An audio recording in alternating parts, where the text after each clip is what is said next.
বাগদাদের এক মসজিদের ইমামের স্ত্রী ছিলেন অত্যন্ত সুন্দরী।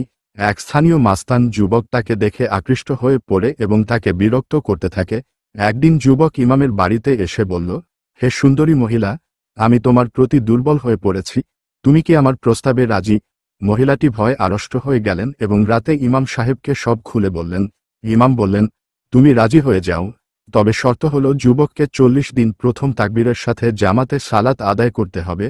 পরদিন যুবক মহিলাকে তার মতামত জানতে চাইল। মহিলা বললেন, একটি শর্ত আছে, তুমি যদি 40 দিন জামাতে সালাত আদায় করতে পার তবে আমি রাজি। যুবক বলল, এটা সহজ শর্ত।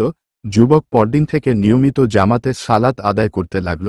40 দিন শেষে যুবক ইমাম সাহেবের কাছে এসে কাঁদতে কাঁদতে ক্ষমা চাইল। সে বলল, আমি অন্ধকারে ছিলাম, আল্লাহ আমাকে হেদায়েত দান করেছেন।